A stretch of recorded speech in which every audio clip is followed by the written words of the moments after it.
Welcome to A4NB4Y, the Zelda-themed podcast that's currently going to be deep diving into the game The Legend of Zelda: A Link Between Worlds for the Nintendo 3DS. On our last season, we finished out Wind Waker. And now, I'm joined with my co-hosts, as I am also a co-host. We're all co-hosts here. Cameron, I am a Charmander, like this guy. He's got more drip, though. Yeah. I am Ryan Fonzie, and I am a higgledy-piggledy.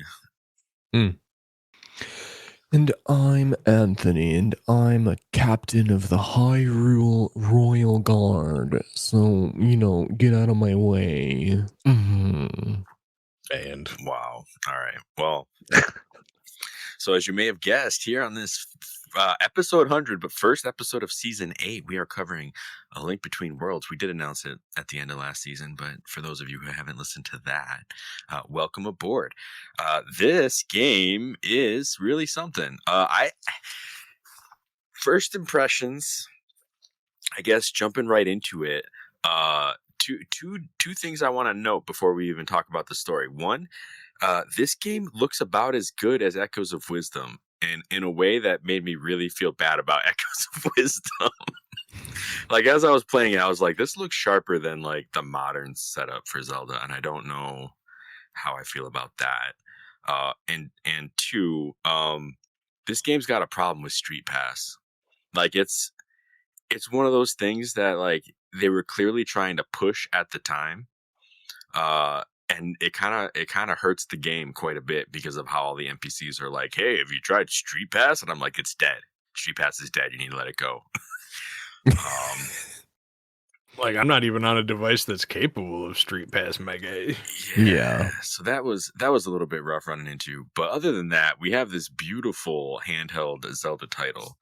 But yeah. Another thing that's kind of like, you said the game looks about as good as Echoes of Wisdom. You got to think that this is like hardware that was at the time of release at least probably like 5 years older than even the base Switch. So you're talking about a worse panel. Like, most of these were on TN panels, which are known for like even worse color than even older LCD screens.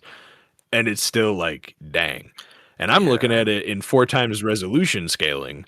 And I'm like, dang, this looks better than Echoes of Wisdom ever did, even on the OLED Switch. It's kind of sad. I mean, I'm grateful that the game aged well, but it also makes modern games look a little bad. I mean, especially on Switch hardware, they've been doing the thing where like the further out a character is, the lower the frame rate they get in order to like save on,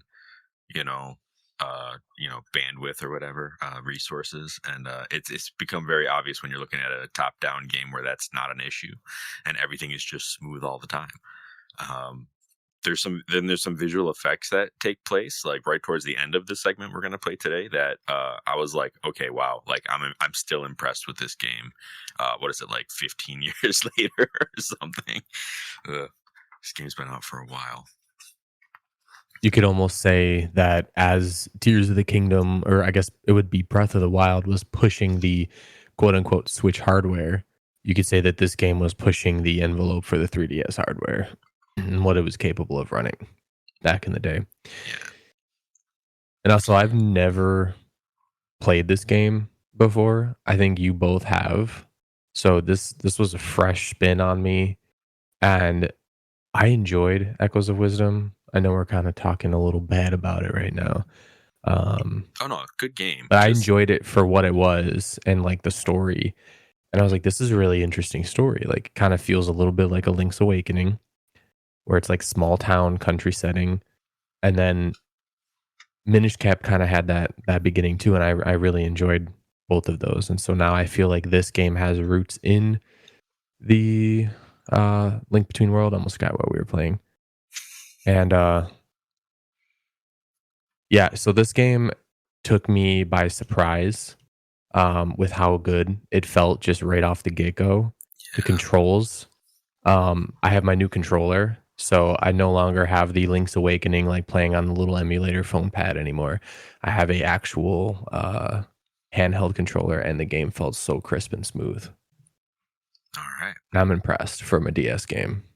Actually impressed. Yeah. Are you running it on that 4 times resolution scaling too, bro? I'm running it on 2 times right now. Okay. All right. Okay. So just because I was having issues. Let's jump into the actual game here. So the game I got a little bit distracted. I started playing this with like family in the room, and that was a mistake. Like the freedom of a 3DS I shouldn't take for granted. From what I understand, Link was having some kind of nightmare about Ganon and maybe a Triforce shattering. Is that accurate? I was kind of half watching, to be honest, at this point in the game. But we get woken up by our coworker Gully, who tells us that the blacksmith is kind of ticked off because we're late for work yet again. Interesting. Yo, how many Zelda games start with Link just either sleeping or oversleeping? Most. Ocarina of Time, 100%. Yeah, like 85, 90%. 100%. This game, I think A Link to the Past, you're also sleeping in the beginning of that one. Yeah, it was a Wild. Majora's you're not. While, yeah. I don't remember Twilight Princess. No, Twilight Princess, you start out and you're like out at like a canyon or river talking to like your mentor. And he's telling you about Twilight and how it's like beautiful. Breath of the Wild, you're in a coma. So I mean that's even deeper. You're really sleeping. Yeah. Tears of the Kingdom, he's fine. He's walking. He's chilling. So this blacksmith is mad, so we go visit him, where the captain is currently picking up his shield. But as he leaves, he forgets his sword, right? Like we get into the little blacksmith area. We would be kind of chewed out except for the fact that, the captain is present. So we kind of get saved by the situation. I'm trying to like speed through this a little bit to get to like when we actually take control of things for real, because this is just first few things that happen. And so Link is tasked with this delivery of getting the sword back to the captain. He forgot his sword. What kind of irresponsible captain of guard we got here who just so impressed with the shield that he forgets his actual means of defending the kingdom? Like right. You can defend with a sword, like a shield, but you ain't like defeating anybody with a shield. Yeah. And what I like about this is like he scolds Link, and he's like, as he's walking out, he's like, "Oh, Link, have we slept in again? Did we? Well, if you're gonna be anything like this blacksmith, you better know to wake up on time. Out of my way." And then he walks out, and then you learn he's like, "Dude, you forgot your sword. Like, what are you talking about? Yeah. Like, you suck too." Like everybody on the workforce here is turning to each other like, "Yo, that dude's like heading over to see Saris over at the sanctuary. Like, we all know he's got a thing for her. So like, he's not thinking straight right now. Like, he's being mad forgetful." And so we get our. I think we actually learned that from Dompe, if I'm not mistaken. Like our guys are like, "Oh no, he forgot his sword. Go get that to him." And then on our way to the sanctuary, we run into our old friend Dompe, and he's like, "Hey, Dompe sees things at the sanctuary." He's like, "Isn't he right out front of it?" He's like, "Yeah, he's right outside." Yeah, he's like, "People don't know this, but Dompe sees things." let me tell you what Dompe sees. Like that captain of the guard keeps stopping by here just to see Saris. I know what's going on. Like he's not. As everybody was getting ripped on, or everyone was ripping on Link about not being awake early, I'm sitting here like guys, I'm offended at this because like I work afternoons. I sleep in every day. And as everyone's like, "You're so lazy sleeping in, Link." I'm like, man, screw you guys. Whoever decided we had to be up at the crack of dawn, man. Come on. Like it's Hyrule culture, apparently. I don't know. They be judging so fast. Like, get out of here. My dude, did you guys check the song? Chill. Which song? From the blacksmith that's a little dwarf guy pumping away at the forge. Oh, I did talk to him. And I forget what it was, but I do remember thinking it was very funny. Did you have it up somewhere? I don't remember exactly the words, but it basically was like, "I swing the hammer for the misses." Oh. Oh, yeah. And then he says, "But I swing the hammer faster for the master." Yeah. He's basically saying, like, And he's he like, does he better added that work part. when the missus asks him to do it, but, like, you know, he's more urgent for the blacksmith. And then he adds in at the end, he's like, "Yeah, so the master actually told me to add that part in the song." I was like, "Yeah, the blacksmith sounds like the kind of guy to want to add that in there." It's funny. Dobby does good work for the master. Isn't it? Yeah, that gully, man. He's doing his thing. So on our way over to the sanctuary, I think you like stopped by the castle. I don't know if it's because we think he went to the castle, and then like some of the guard tells us actually no, he went up to the sanctuary. You got to go around. Yeah. But The guard says he went to the blacksmith, and then he's like, "Oh, well, if he's not there, he actually always hangs out. He's got this thing for that Sarah's girl. Go over there." And then he puts it on a map. So as we're passing by, He actually mentions the vandalisms here. He says there's been a lot of vandalisms at the Right. sanctuary. And then if you actually go around, you see there's like a bunch of graffiti all over the castle, and there's some guards Right. like And scrubbing it. They're scrubbing it with those long brushes. right? Like, get it out of here. They're not making any headway. Like they can't get it off No. whatsoever. Like that stuff is permanent. So It looks like really good graffiti, though. I'm not even gonna lie. right? Like who's tagging Mhm. that? like did they sign Right? it? Let me know. We got some Banksies. Exactly. Like, man, hire somebody in Hyrule to add a little around it, and you could have so many like murals basically around that place, man. Right. Mhm. But nah, they Pop watch this castle out. Yeah. They doing stuff. Pimp your castle. Guys. Welcome to HTV Castles. We got the graffiti up in here in this Hyrule Castle joint. All right. So anyway, MTV Castles aside, we head up to that sanctuary where trouble is a brewing. Dompe's aware. He feels it coming in his bones. We're outside and the door gets slammed, and then Dompe's like, That's "Oh, it. Dompe Yeah, doesn't have a key. Dompe only does graves." And then he goes over And to his the door. teeth are like, Yeah. Every time he's about to talk, he looks up at the camera. Oh my gosh! I can't get in. So, all right, so that's why I have this note here. Sorry, we get into an argument with Dompe about making our way through the like secret tunnel. And he tells us to use the sword, and we can have a back and forth with him right here where we don't want to use the sword because it's not our sword. And I found that to be hilarious. I pretty much said no as much as I could until it just started repeating itself, and I was like, oh, all right, fine, I'll use it. But he made some pretty compelling arguments. He's like, listen, you're not going to deliver anything if you don't use the sword to get to him. It's like, what are we doing here? You have a weapon. So that was and then fun. I like how he also tells us that messing with the graves is bad luck and going underground is even worse luck. And I'm like, oh, rip miners. Yeah. So we go through this underground passage. I do like some of the callbacks. Like there's a snake trap if you pull the wrong lever. In the one, it's basically just straight callback to A Link to the Past. Some of the rooms look kind of similar, but I feel like what I'm seeing already is that the dungeons in this game are shorter in general than A Link to the Past. And maybe that's to their benefit. I'm just not sure yet because we've only done 1.5 dungeons so far. So we'll see how that goes throughout. But this was a pretty short walk through the secret passage here. And when we do get in, we do find a Yuga, who is, I guess, our main villain, at least for this section of the game. And he is currently confronting this captain of the guard in Saris.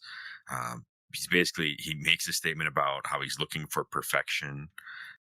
Saris is that perfection. Apparently, Saris is on that level. And why are you wasting your perfection with these nobodies? Get up on my wall instead. Like, come on. Like, what kind of? And she gets artfully captured onto a canvas. but literally. Instead of Yuga making art of her, he makes her the art.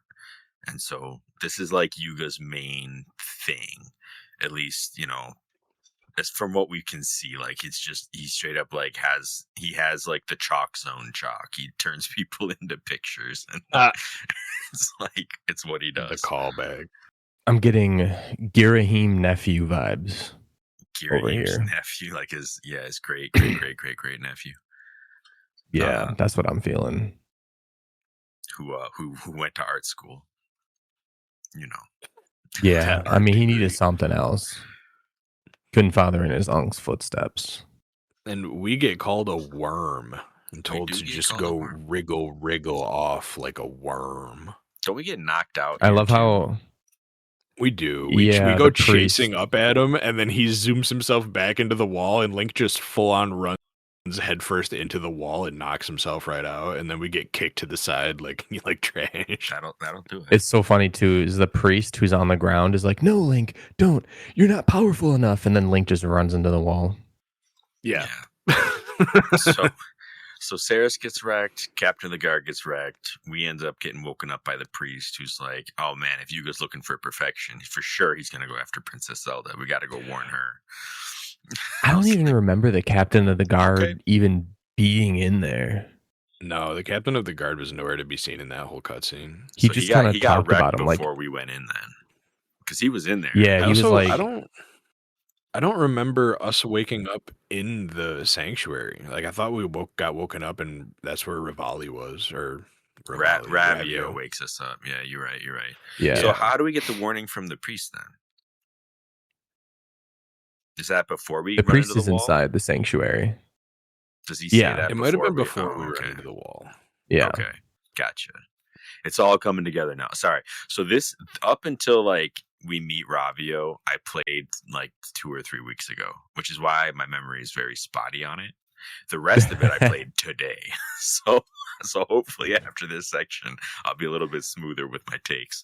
But yeah. Okay, so Priest says we're gonna have to warn Zelda. Link has this ridiculous knockout experience, and gets woken up in our own house with Ravio in front of us. Now Ravio is in a rabbit costume. Like, that's just like his defining feature, is this rabbit hood that he wears, but not like the old school rabbit hood where it's just a band, like a full on face covering hood with like luchador buck teeth eye holes to see out of. Yes, built-in buck teeth, the works. I'm the Intercontinental Hyrule Champion, Ravio. Hitting them with the thumper from the top. It's rope. Ravio Savage. The thumper. So this interaction with Ravio I found to be kind of hilarious. He gives you I love this character. A bracelet, and he's like, "Listen, like, I know it smells like a wet dog, but it's a good smell." I'm like, yeah, he says, okay. He's like, "That's the smell of history, the dust, the must," and then he's like, "All right, it is a wet dog smell, but put it on. Come on, man, I gave it to you. It's a gift, man. Come on." He's like, "Oh, I brought you to this house because it looked abandoned, and I thought maybe it'd be a safe place." And it's like, "Oh, it's your house. Great, perfect." Bro, Majora's Mask is literally hanging on the wall, and there's a bed and a fire going. Like, so, like, abandoned? Like, man, that's... My guy just got so done dirty by that comment. Like, someone goes into your house and says, "Yo, this is abandoned." Like, that's like, get out, my guy. Yeah. And so this is where I originally saved and quit. And when I came back in, I was like, I wonder if Ravio was the one who will tell me where to go. And I walked back in, and he was like, "You got to head to the castle and talk to Zelda." And he's like, "Well, you want me to do it? Have you seen what I'm wearing? They'll never believe me. Like, you got to go." I was like, fair point, Ravio. Fair point. And so we do. We head to the castle to try to warn Princess Zelda. And this was kind of an experience. The guards in the castle are basically a foreshadowing comedy show. There's one guard who's like, "Yeah, the fortune teller told me I was going to have the worst day of my life today. And he's like, so I better be on the lookout because usually the fortune teller's right about stuff. And one of the dudes running drills is like, man, I don't know what the point of all these drills are since the kingdom's always so quiet. And just like they all kind of had these comments of like, okay, clearly something's about to happen because otherwise we wouldn't all be, ironically acting like, hey, nothing ever happens here. Kind of reminds me of the guard in Ocarina of Time who's like, you know what, like it'd be interesting if something actually happened once in a while. In the pot room there. It was like a team of 12 of those guys, just like guards picking on each other for slacking off and just a whole bunch of stuff. I mean, I broke a couple of their practice dummies. One dude yelled at me. He was just like, hi. And the other dudes were just like, hey, you better watch out. Like, they're throwing spears at these things. Like, don't get in the way, kid. You're going to get hit.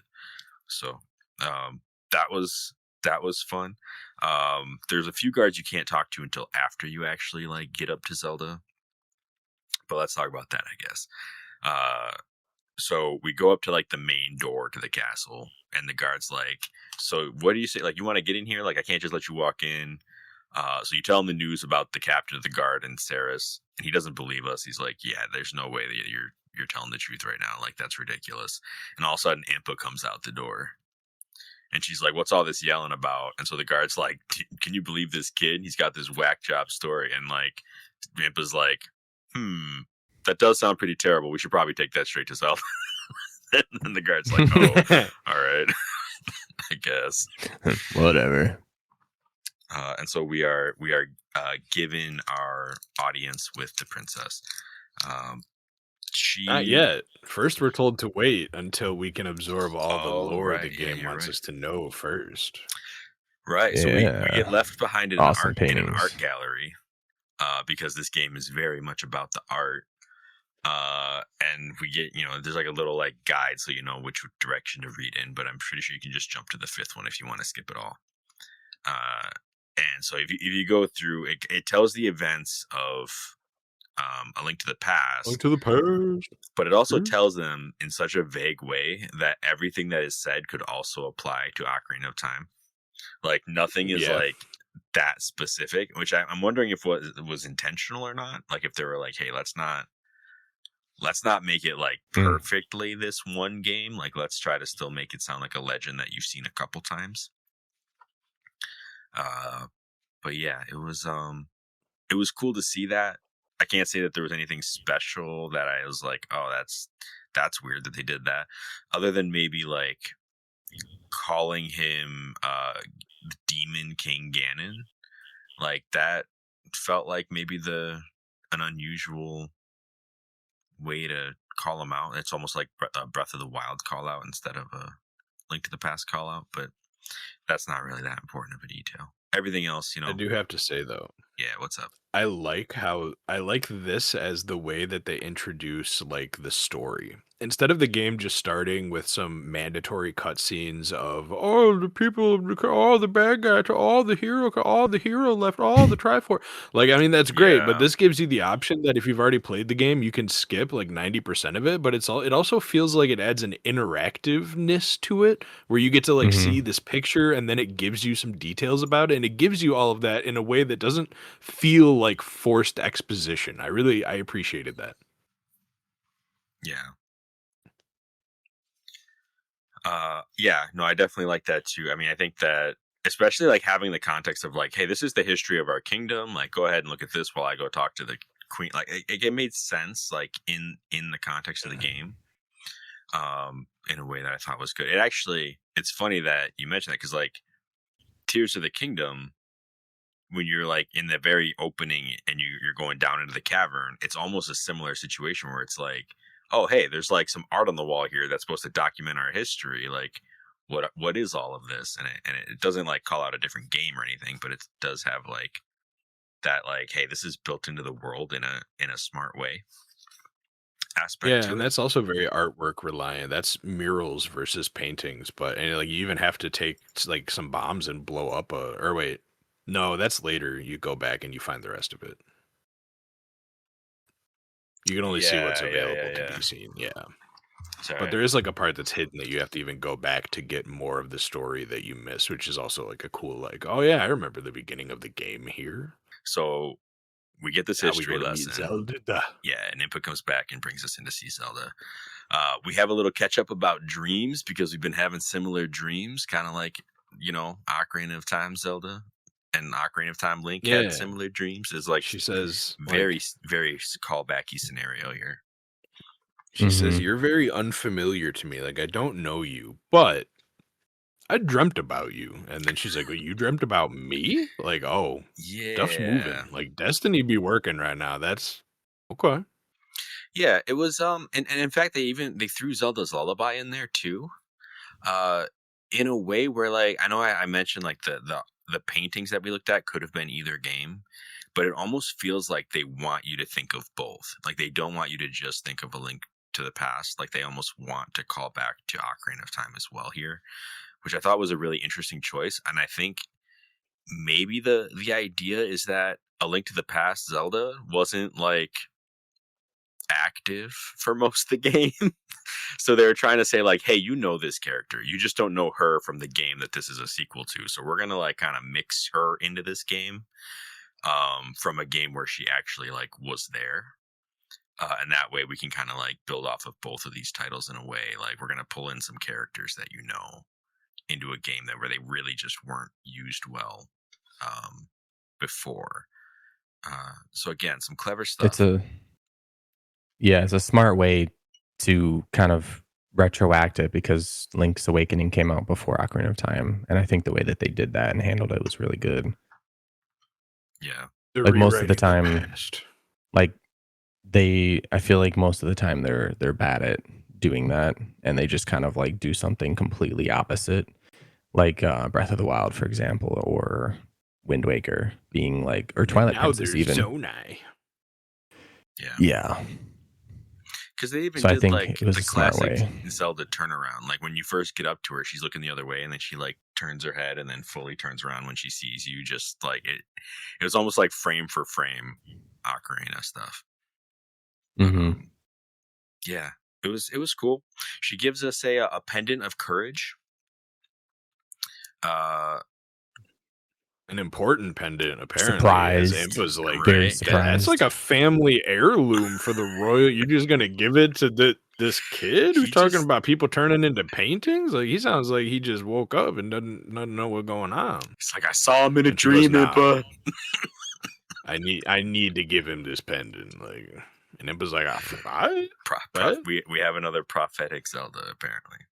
Also, really weird in A Link to the Past, this specific pendant was called the Pendant of Wisdom in A Link to the Past. And in this game, the green one, you mean? Okay. It was the Pendant of Courage. In this game, it was the Pendant of Wisdom. In this game, it's the Pendant of Courage. This is a really weird flip around. Is it based on color or symbol? Because you just said yes to both of those. Oh, okay. Because the color for Courage has always been green, hasn't it? Yeah. I think A Link to the Past did get some of the colors mixed up. I mean, that would have been the one to define the colors in the first place, but it's the only one that doesn't match the rest of them. So that's why I said it gets it messed up, even though technically it was the first one. So it was a rough draft. It's fine. Ocarina of Time came in and fixed it. It didn't mix it up for itself. It just, after a few other games, we were all like, hey, wait a minute. Like, what happened to this color scheme? What are we doing? Yeah. All right. So she tells us that we're going to need to talk to Sahasrara. Right? Sahasrara? Yeah. Like, there's an elder here who might know something about something. You should go talk to him. And so we make our way over to, I think she even marks our map, right? Like head over to Kakariko. Yeah, Kakariko. She says he's in Kakariko. Right. And so we head on over to Kakariko. Music's pretty great. A lot of the layout looks familiar until you go in some of the buildings and you find out we got some new characters hanging around. I don't know. Did you guys explore the village here? I mean, I kind of just walked around and checked things out. I definitely did. I want to point out. First, I went to the place where you buy a shield and bought a shield because, like, I mean, come on. Yeah. They're selling shields. Then I saw there was a dude on the ground with a bottle, and I'm like, that's gold, my guy. And I bought him the bottle. Yeah. I can't remember if this was a dude you could haggle with or not, but I just bought it for 100, and then I felt like, wait a minute, I feel like this is one of the dudes you can walk away from and get it like a discount or something. But I couldn't remember if that was real or not, so I just bought it. Yeah. I'll have to look. How much was the shield? Because shield was 50. 50. Bottle was 100. Because I bought a bottle, but I felt like I didn't have enough for the shield, so I just kind of like passed on it. And now I have to go back and get talk about it later, but the bottle is infinite money. Yeah. I don't know. You can get the money back. Don't give me quick cheats with the bottle. It's not a cheat. It's very obvious. It's there's another character in Kakariko, I will say. You said you did explore, Mayo, or not? Yeah. Okay. I did explore. I want to point out the first character I talked to. Okay. Was telling me about the sword. What was it? What was it called? That like DS feature. Street Pass. Street Pass. Yeah. So the guy was talking about Street Pass. He's like, his name was Papa, and he's like, my daughter just, we went over to the Street Pass, and he was this whole exposition on Street Pass, and I'm like, yeah, I'm gonna table that right now. I don't know what you're talking about. Yeah, there was that. There was the fortune teller north of town, who also had like, that one was an interesting experience. I did get my fortune read. It was wonderful. Basically, the fortune teller just tells you what you're supposed to do next, which I thought was like, okay, great. If I ever like kind of get lost or whatever, I can just come here and she'll be like, hey, this is where you go. But they also give you the hint mask, right? The hint glasses. The reason I say mask is because the glasses have like a mustache on them. This game is very silly. And so you take these glasses, and she's like, hey, if you want to test out how they work, you can go up like to the cave behind my house. So I went around to the cave and put on the glasses, and there's like a hint ghost there. And the hint ghost was like, hey, if you walk around with your system, the pedometer will track your steps and you can earn coins for hints. And I'm like, you probably never need that, but do you want to pay a coin to get a hint? And like I saw I had 300 coins, which was like maxed out because my 3DS is over a decade old and it just has steps on it. So the game was like, yeah, you walked. I was like, sure I did. All right, whatever. You did that. That's weird because I noticed that in my Azahar, my emulator settings, that I had 42 coins, and I was like, "What?" This is before I don't know anything about that. I just saw that it said in the specific game settings I had 42 coins in my pedometer, and I'm like, "What are you talking about? Why do I have a pedometer?" Apparently, I can just walk with my phone because it is the DS and get coins. A general 3DS feature along with Street Pass. Like it would just be on doing stuff as you were walking around. Nintendo's always seems to want to give us a pedometer. I don't know, like if they were just concerned that they were contributing to like the obesity crisis in America or something, and they're like, hey, you know what? Let's get these kids walking. Try to make up for that would explain the fact that after the fifth, it was like the fourth or fifth save weather vane that I hit was like, hey, you've been playing for like 40 minutes. I think that's too long. 40 minutes. Nah, take a get break. Up. Just get up. It does tell you. It's time based. Because for me, it was like sometime in the Kakariko area. It told me the first time, and the second time was after I beat the temple. So it's like every hour and a half, I would guess, that you play in a row. It's like, hey, you probably take a break for a little bit. Mm-hmm. So, just some weird immersion breaking things as well. But I am glad that there are certain aspects of this that Nintendo has moved on from. I will say 3DS, I mean, if you were an early adopter, that's when they did the whole like what was it called, like the founders pass or whatever, like a members pass. Like they basically just handed out a bunch of the ambassadors membership. Yeah, it was a certificate, right? And you just got a bunch of free games. They were like, yeah, you got this early before we reduced the price, so we're gonna just give you a bunch of games to make up for the fact that we had to do that. And I was like, I'll take it. The system was worth it to me, so it was kind of nice to just get some free stuff. That's actually how I got Minish Cap, so points there. Hey. So it was around this time that I all of a sudden jumped up to like 1,500 rupees. Can you guys believe that I was able to just get that many 1,500? rupees? Were you testing the limits of the wallet? 1,500. Because No, I just remembered from my playthrough the last time that it's really expensive to buy items from Ravio, and I right, figured I might as well just get a bunch of rupees at this. I remembered that your wallet's basically, I think it's 9,999 for the limit, right. straight Oh. up. So Oh. yeah, that's the other thing. Rupees are a big deal in this game. So they do Yeah. provide a job that you can take on. Right here in this town, there's the bee guy. Mhm. The bee I guy. did see some bees flying around. He's got a house with a big old bee sign up top, and you walk in, he's wearing a bee costume. He's like a bee mascot of Kakariko. He's the bee guy. That's his name. You talk to him, and the first time I talked, Professor B. yeah, first time I talked to him, he's like, "Hey, I want your help with something, but I see you don't have a bottle." So then I went and I bought the bottle, and I came back. And he's like, "Hey, I need your help with something, and since you have a bottle, here's a bug net." He's like, "I've always wanted a bee. In fact, I've always wanted a swarm of bees to call my own. Like, I just want to be surrounded by bees.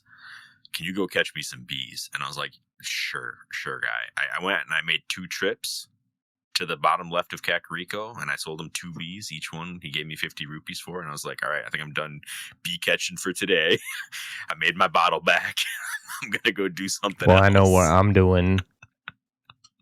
I didn't want to farm. I was trying to actually place, play through this section of the game.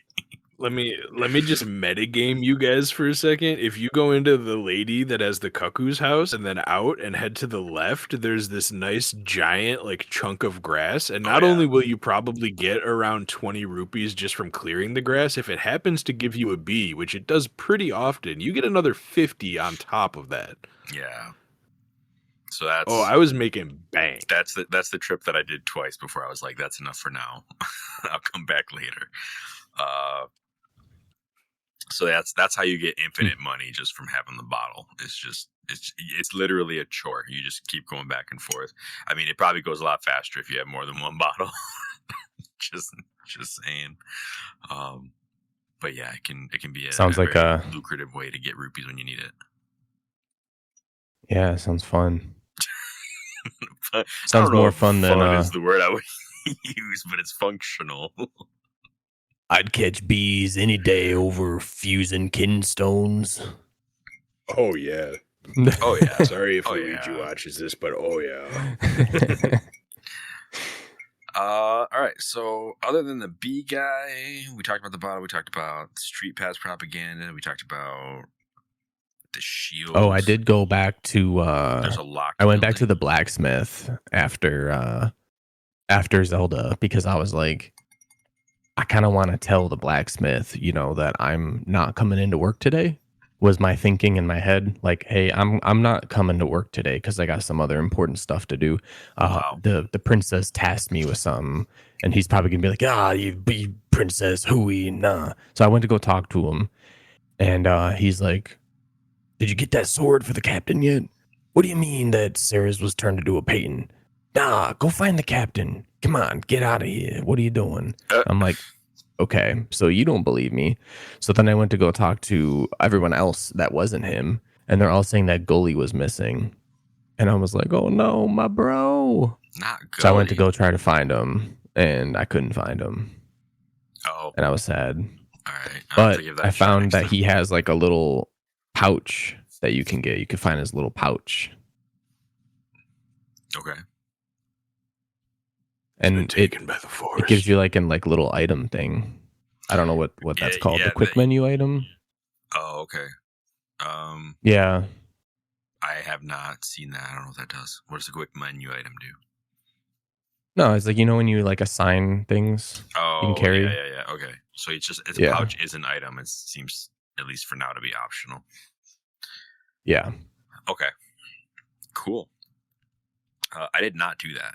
I feel like I need to do that now. There's a little bit more to that I'll talk about later. Okay. Cool. So the other thing that we can do is actually go talk to Sahasrarla. When we come into Sahasrarla's place, he's sleeping. He's mumbling something about Zelda and the Master Sword. And we wake him up, and we tell him the whole story, pretty much like speed style. And he's like, "Oh man, if he took Ceres, it's probably because she was a descendant of the sages, the 7 sages, and basically he's going to try to free Ganon if we don't do something." So immediately he's just like, pattern recognition activate, like this dude's trying to do this specific thing. I know he's taken like 2 or 3 people now, but we're just going to talk about this one because that's probably what he was actually after. And so then he's like, you know what? When things were starting to go bad, I sent Osfala, to investigate the Eastern Palace. But he's also a descendant of the sages, so we should probably go intercept him and get him back before he gets caught by Yuga being out there all by himself. And so he marks our map and he sends us out to go find Osfala. I went and talked to the housekeeper before I did that. And the housekeeper in Sahasrarla's place was like, "Oh, I haven't really seen Osfala today. He must be out trying to like be the hero or something." She was like, "I really thought he would be my hero, but I guess that just wasn't meant to be." I was like, I guess the boat sailed on that. I'm like, oh, yeah. Sorry, I guess. Maybe when this game is all done and over, you guys can talk. But I think he's going to be on sabbatical for a bit, if I'm being honest. Yeah, you ain't going to see him for a minute. So we done skedaddle on over to the exact opposite side of the map by going up and around Hyrule Castle, underneath the sanctuary, going across a bridge or two, fighting some Slimos. I don't remember what they called. Anybody get a little cutscene of a witch flying over the graveyard? Yeah. Okay. That comes. You guys didn't play past the castle very much, did you? I didn't. I saved right after. I remember who that is from a previous, like when I first got the game back when it came out, but we haven't met her yet. So like, I thought it was weird that they were just like did a tease cutscene of like, "Oh, by the way, there's a witch in this game," and I was like, okay.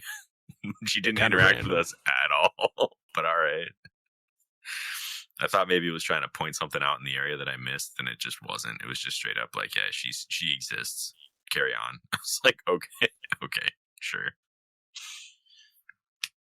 So that was fun. So we get on over to that Eastern Palace, though. We run into Slimos on the way. We hit an electric Slimo. We got some Octorocks that are on the ground that be spitting. And then, past them, we get into the Eastern Palace, and there'd be some Armos. Yeah, like in the area, there's some Armos. There's Armos inside too, but on the way, we get. I think we have to do like some minor puzzle solving, right? To kind of like figure our way around, and I'm trying to remember how we opened the gate into the area in the first place because that was part of it.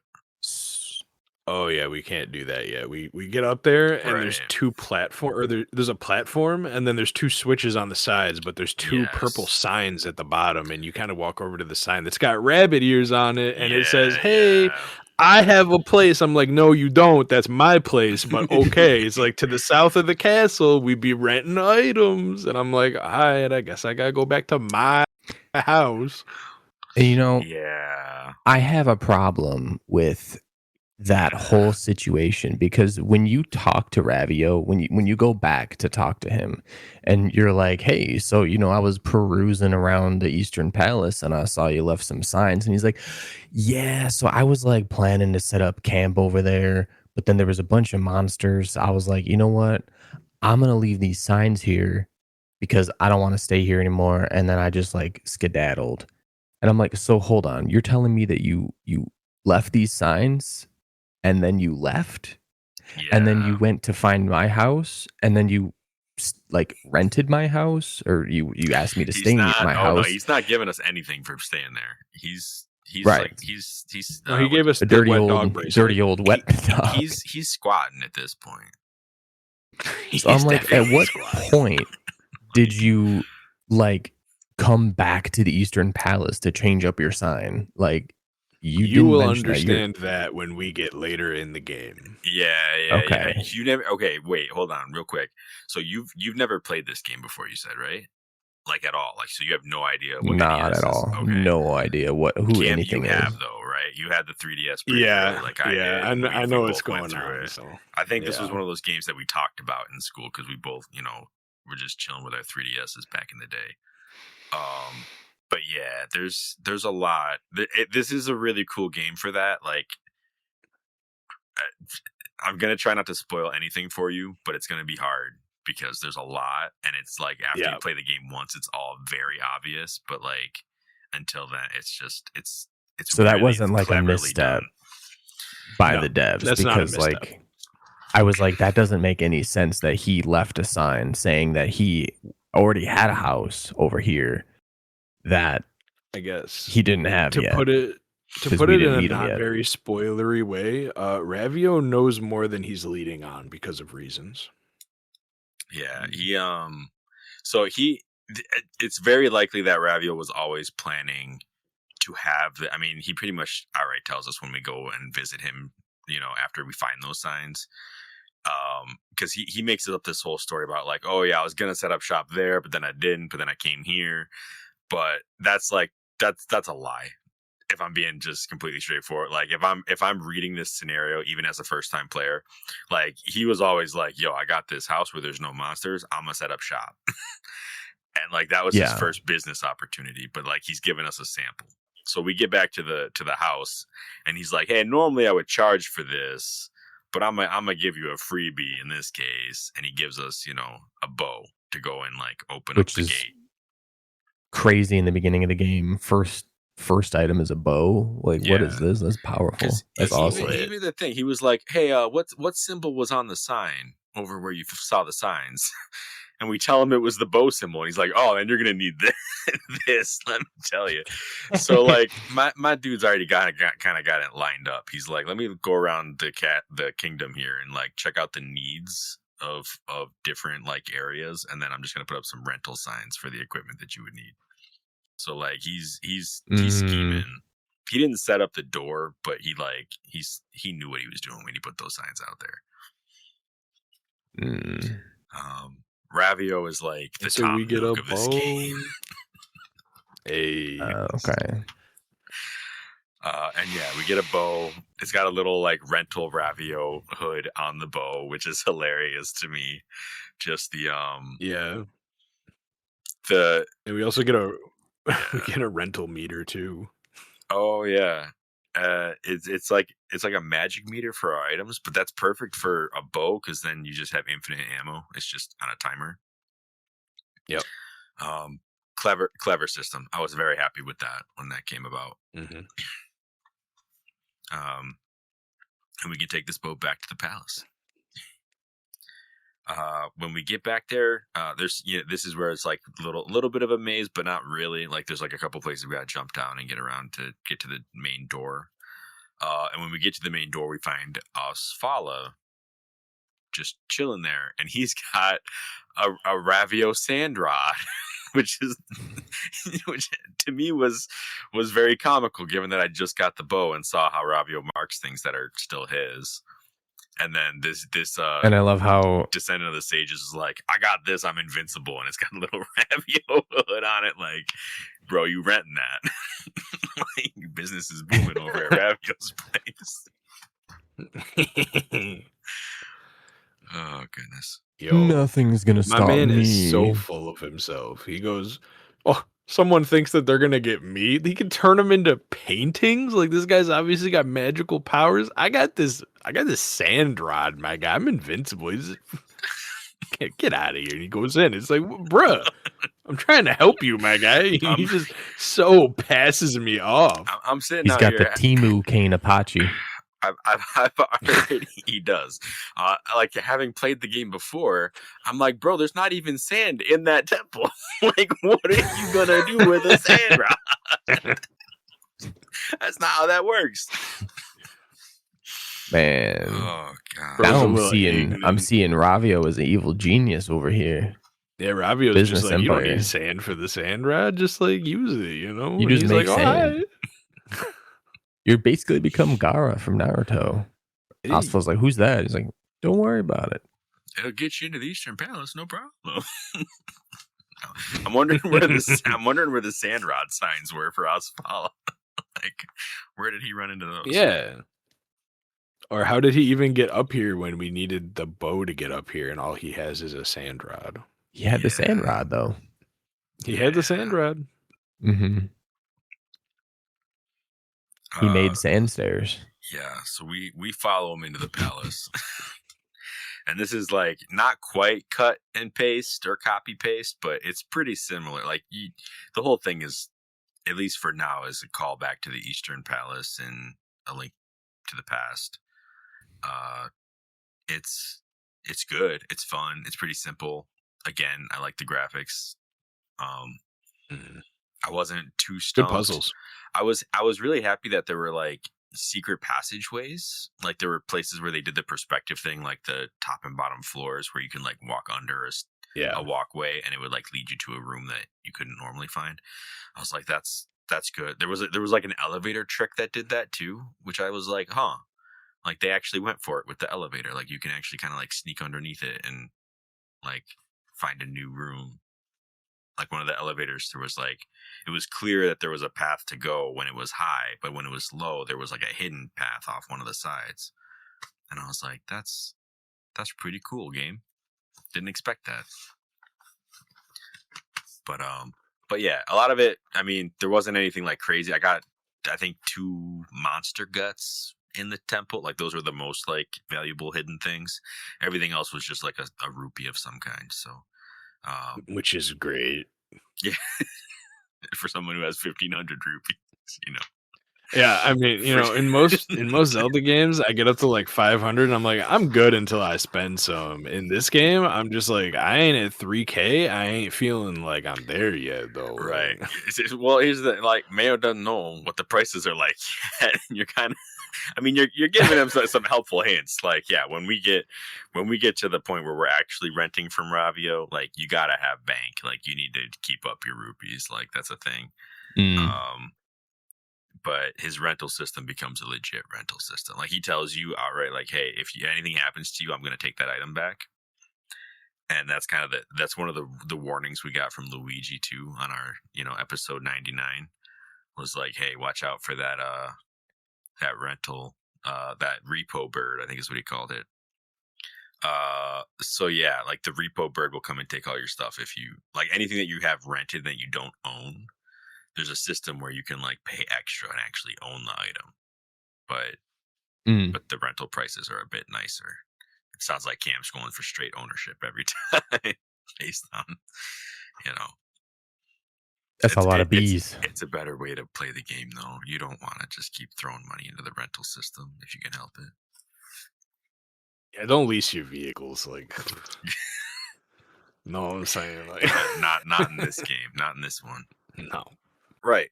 So we fight our way through this dungeon. It's not terribly long.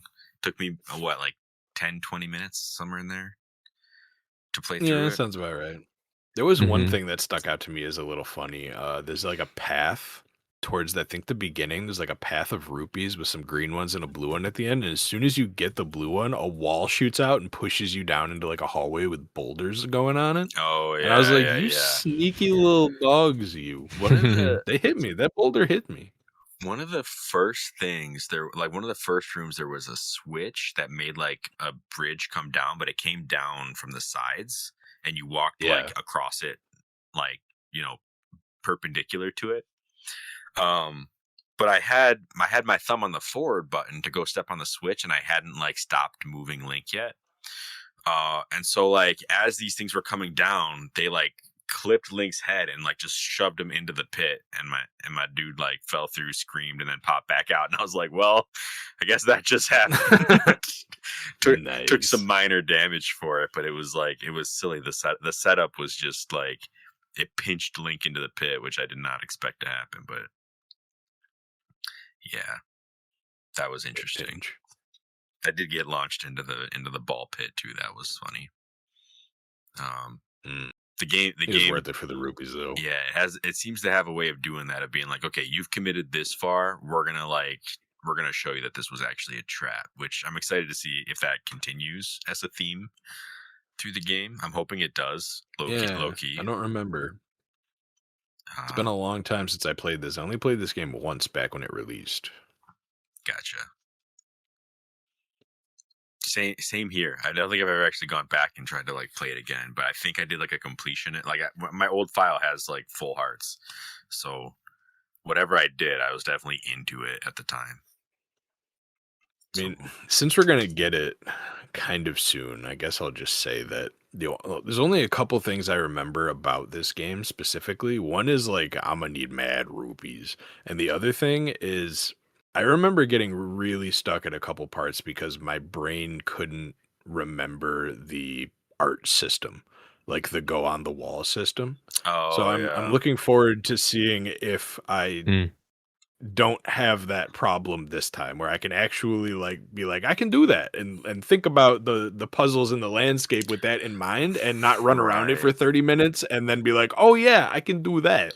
We should probably talk about getting that ability then. Well, we were at there, Yeah, we are. So at the end of this palace, there's a boss room, believe it or not. And so, we go into this boss room and we see our friend Osfala just getting handled by Yuga. My dude is toying with him. He's got him floating in the air. Like, that sand rod didn't do nothing to help us. He ain't getting manhandled. He's getting magic handled over here. He ain't invincible, that's for sure. I mean, he gets turned into a painting with the sand rod, just like in the painting with him, with the Ravio cap and everything. He's like, oh man, like I'm like, Yuga's out here like, I'm so witted with the details, like look at this, look at this art that I made, and I'm like, bro. Imagine how Ravio must feel though, because I mean, my man did fall, but I'm pretty sure he ain't getting that particular sand rod back for a minute. That like, he's out. He's out on that one. Yeah. Yeah, he just lost an asset there, and a customer. So I mean, really, that's a pretty significant loss. Yeah, that was a bad one. But good thing he still got his best customer around. The dude is gonna make him rich. Yeah. And so we get into this fight with Yuga, and it is like one of the coolest first boss fights I think I've ever played in a Zelda game. Like, he's just got cool moves, and like you feel good when you're fighting it. You're like, oh man, like I can actually handle this. This is weird. Because he basically does like the Phantom Ganon, like I'm gonna go into the wall, I'm gonna be a painting, I'm gonna go around this circle and pop out some other spot. But then he starts getting like mixed up with it, where he's like, hey, I'm gonna like throw some other paintings on the wall, and either soldiers are gonna come out, or lightning's gonna strike, or like flames will come out and start circling the room. Yeah, from like the north and the south, and they move in opposite directions, shooting out. Yeah. But, I was actually running around in this fight for a little while, completely forgetting about the borrowed item that I had. And if you run up to him and swing your sword, he just swoopity back into the wall and moves, and you can't hit him. And so I fought him for probably like a minute to a minute and a half before I even realized how I could damage him, which is shoot him with the bow from like the opposite side of the room. You got to use the dungeon item, my guy.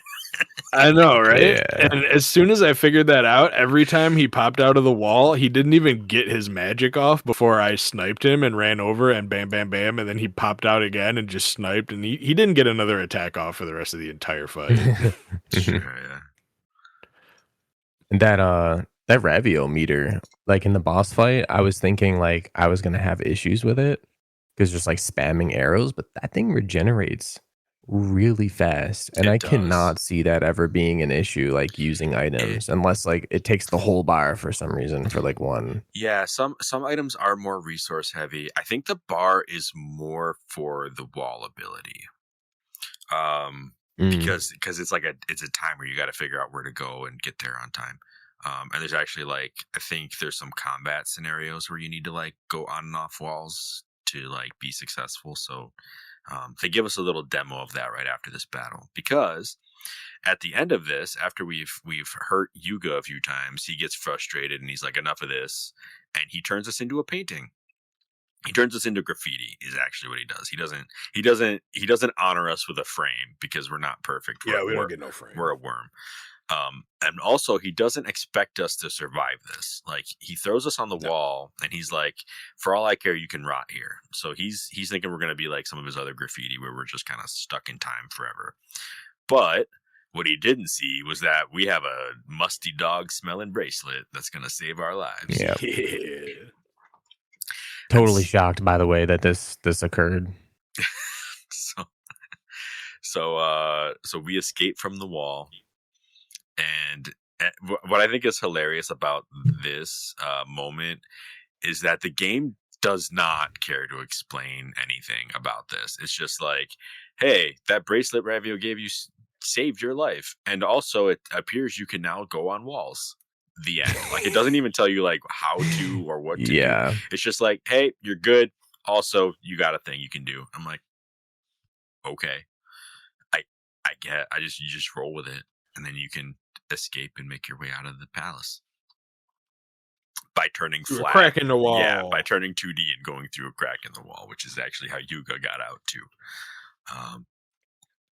And then this is, I think, immediately one of like the things you're going to have to put into use throughout a lot of this game, where there's a crack in the wall. If you go into it on the left side, then you come out on the right side on the other side, and you can't get to the opposite side of the crack unless you go back into the room and start on the other side of the wall. Yeah. Interesting. I'll have to keep that in mind. So there is like there's something to do. I think if you go in on the right side, there's like a chest or something you can grab, and then the left side is how you actually like get back. Or vice versa. It's one of those. But there's like a little secret if you go the side that you don't need to go on. Nothing like amazing, but I didn't find no secret. There was one where one of the sides like introduced the magic jar. One of the other sides like got you to a level where there was a bunch of rupees. It wasn't anything crazy. Like, you didn't miss out on much. I think most of this game is going to be like that, where a lot of the secret ways are just rupees. I mean, there's, from what I understand in this temple, at least according to my map and compass, there weren't any heart pieces to miss or anything like that. So, pretty straightforward in that respect. What I will say, like, did you guys go do the? What's up? Oh, go ahead. No, I was just gonna confirm, like, say, yeah, this like 2D ability is something that is, I mean, that is kind of the theme of the game. A Link Between Worlds, like, it's on the cover art of the game. Like, this was kind of like the selling point, was like, hey, check out this thing that you can do, going flat on the walls and finding ways through situations that you wouldn't normally have. It's the super gimmick. Yeah, it's the. It was like Super Paper Mario is really catchy right now. Let's do something similar with Zelda. Hey. Yeah, pretty much. So, what I was gonna say is, did you guys go find like the treasure hunter? I did not find treasure hunter. Mm-hmm. So I didn't have a lot of time in the Eastern for Palace. Oh, right. You guys pretty much just got out and stopped. Yeah, if you go to the left side of the Eastern Palace, there is like another entrance into it that's down like farther towards the ground. Like this, yeah. I saw that guy before I went into the palace. It didn't occur to me to go back after. Yeah, if you go down into that area where there's the second entrance, there's just a wall that has some iron gates, which if you were to go there before the temple, you can't do anything there. But if you go there after, you can turn into a painting, go through like around the bars. And there's a little puzzle that kind of makes you think a little bit with how to use that ability to gain height using blocks that go up and down. And then there's 100 rupees at the top. Nice. The silver rupee standard reward. It's good. It's good stuff. It's very good stuff. Some other gimmicks in the game that I ran across, though. Speaking of gimmicks, did anybody like read up on those items that were in the shop alongside the shield? No, I didn't even look at them. There was one like nasty fruit. I forget what the actual name of it was, but essentially that's what it is. Like, it says it tastes so foul that when Link eats it, he'll scream and stun all the enemies around him. And then the other item to the far left, that was like a skedaddle potion or something that is basically just, hey, if you're in a dungeon, drink this and you'll basically just end up at the entrance. So there's a couple other like weird trick items in the game now that I had no recollection of because I don't think I ever used them. And I didn't buy any this time around either. I think I bought some milk while I was in town. That's about it. So you basically have a fruit that basically turns you into an undead or re-dead. Yeah. Yeah, kind of. Yeah. Nice. I didn't buy any milk because my bottle is exclusively for bees. It's the bee bottle. It's the bee bottle. It's the bee bottle. I used it for bees a few times. I will be going back to do some more bee farming. Probably. Yeah. Just in my free time. I will definitely be doing that. There's like 2 more little things that happen pretty much right after this I could talk about if you want me to, or we could save them for next time. There's not anything important. I mean, one of them is the witch. Oh, you actually went to the witch? So what I did I went to was I went to when I got out of because you get teleported to the castle, right, by Sahasrara, and then you have a little cutscene there. Yeah. Where you find out that, like, oh my gosh, we need to get these emblems. How are we ever gonna, like, Zelda has one of them, whatever. Wait, what's that you have there? Zelda gave you it already. Yeah, Sahasrara has a freak out moment of like, in order to get through this barrier, we need these 3 pendants, and one of them is in the castle behind the barrier. So we already lost. And then Link's like, you mean this pendant? And yeah, it's like, oh, if she gave it to you, she must have already known that you were gonna have to do this. Zelda big brain moves right there. She's already expecting like the hero to come. She knew that, premonitioned that something bad was going to happen, so she's prepared for it. Yeah. And now we have to go get the other 2. Sorry. And then immediately after this cutscene. Yeah. When you said you went to the witch, and then I was like, I went to the witch. I went to the potion witch. I didn't go to the like flying witch. Oh. You don't even... So what I did was I went to run back because I forgot to go... I remembered seeing the entrance to that block puzzle I told you about with the treasure hunter and the 100 rupees at the top. Mm-hmm. So I was running back to that, and as I was running over that metal bridge, or stone bridge that connects like Link's house over to that area on the southern part instead of going above the castle, I got a cutscene where the witch came down. And, well, actually, she flies overhead, and I thought it was just another, like, oh, there she is kind of thing. And then she goes, hey, you, Greenie. And then I'm like, oh, I guess that's me. She comes down, and she goes, I just went to the fortune teller, and she told me that I had to take care of something green. And so I'm sitting here thinking, what, do I got to water some trees? Do I got to take care of the grass? And then I saw you down here, and I'm like, oh, that's it. I got to take care of you. God. Right? I love how the fortune teller is actually, like, part of the Hyrule culture in this game, because everybody a Link Between Worlds, ain't nobody talked about the fact that they even had a fortune teller. Like, I think one person was like, hey, if you go a few squares over, like, there's some gossip tent or something. Like, they don't even really understand what's going on there. And in this one, people are like, oh man, fortune teller told me I was going to have the worst day of my life. I got to look out. And this lady's like, I went to the fortune teller. She said, I got to watch after something green. It's like, right? It's like, all right. And so she gives us the bell that we use to call her, which is our fast travel system around to the different the weather vanes, right? Weather vanes, yeah. Yeah.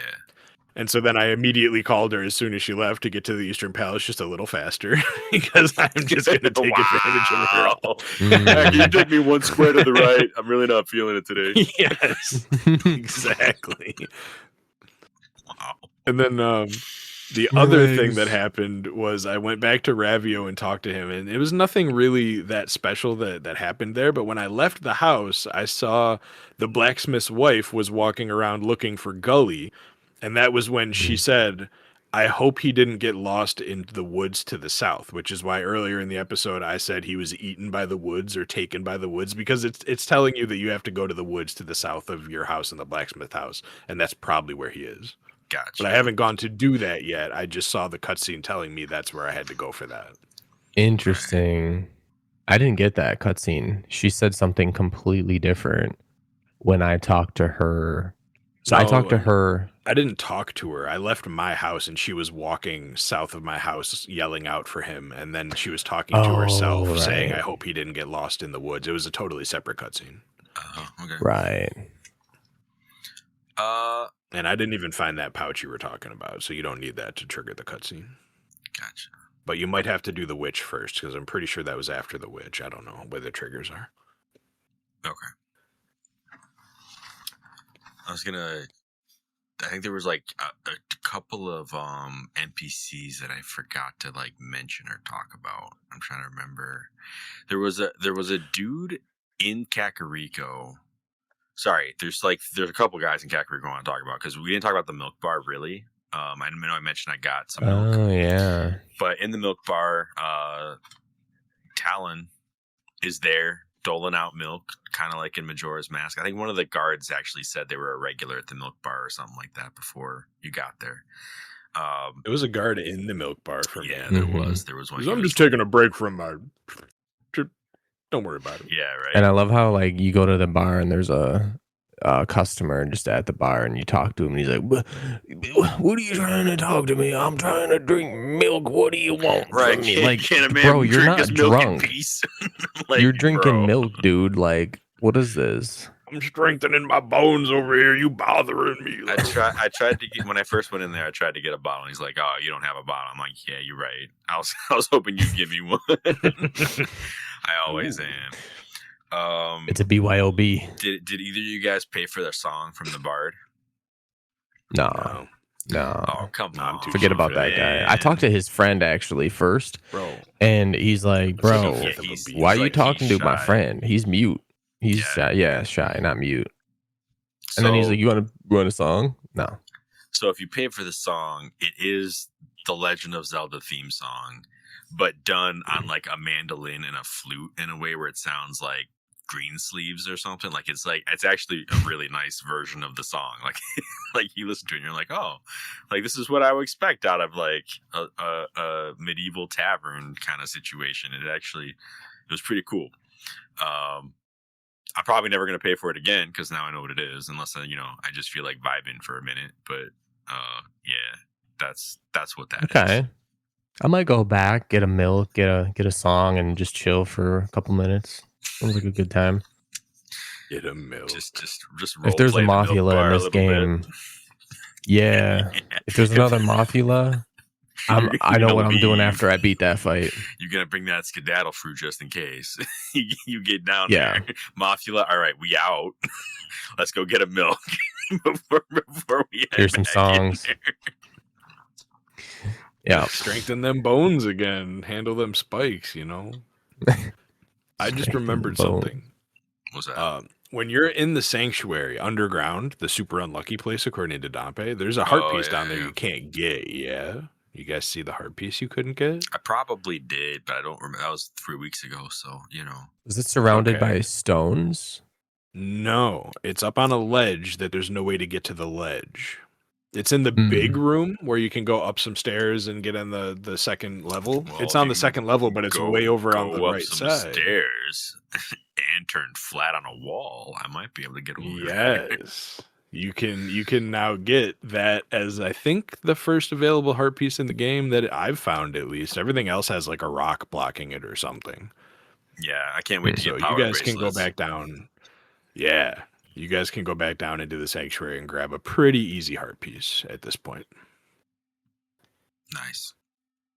All right. I'll have to go back. There's so many things I got to go back and do next time I play. I'm going to actually start taking the 3DS to work and like jamming on my lunch break.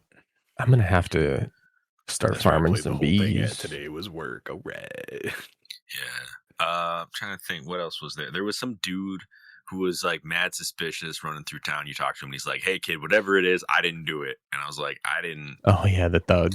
I have no idea what you're talking about, but okay, you probably did with that attitude. And then you did. This was like earlier on before the barrier went up. So if you missed it, you missed it. One of the guards that you can't talk to until after you've talked to Zelda, what made me very uncomfortable.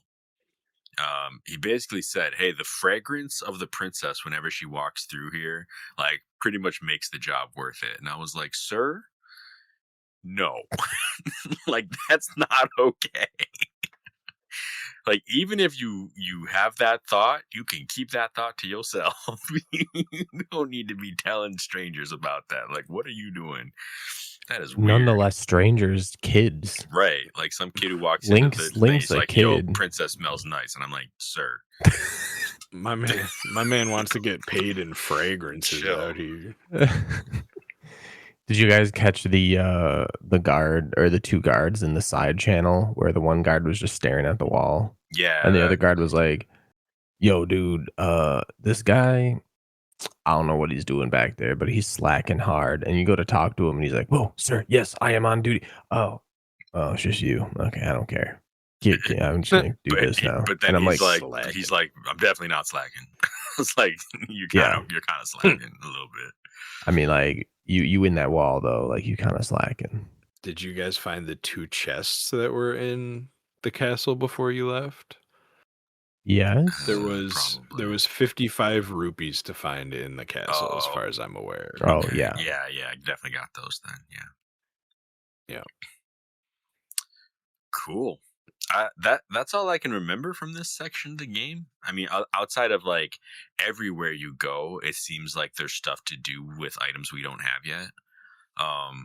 Like I legit feel like I can't walk 5 steps without being like, hey, look, another rock I could blow up if I had a bomb. Like it's just the game's riddled with it, and I love that. And if I remember right, there's a reason for that.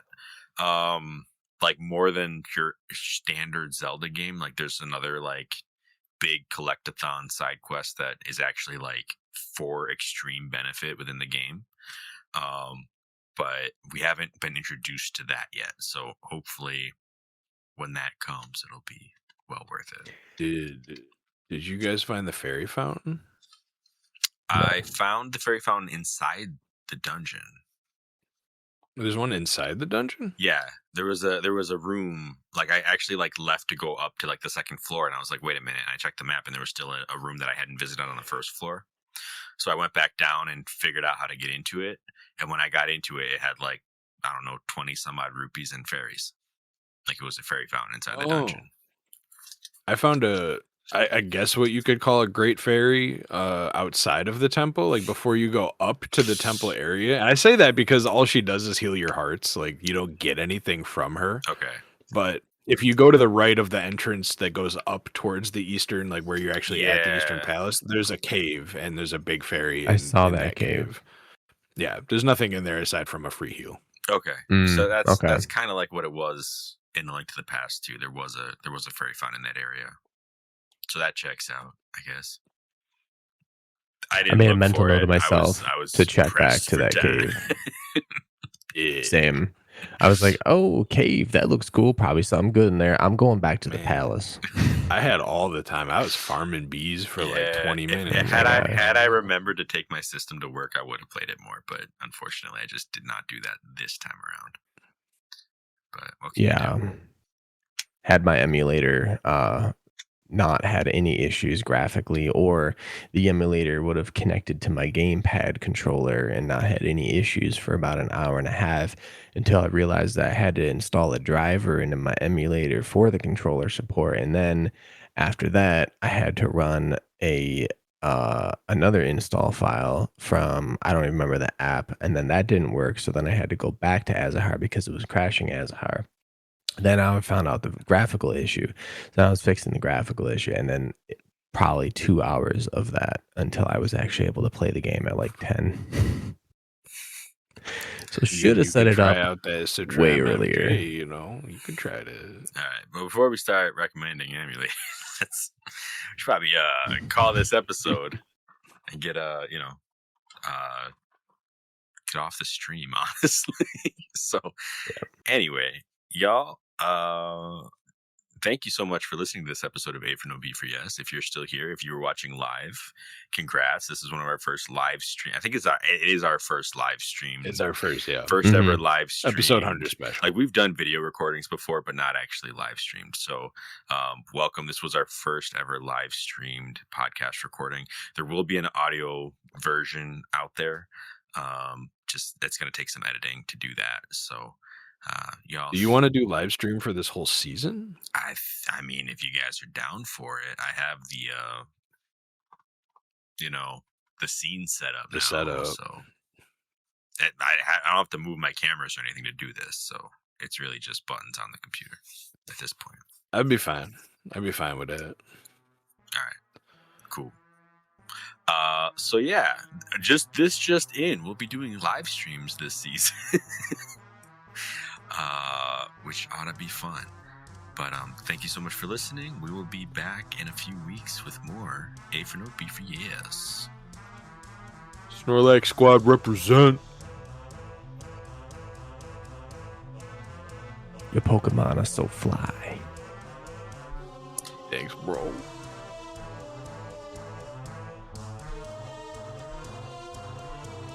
Did you get all that?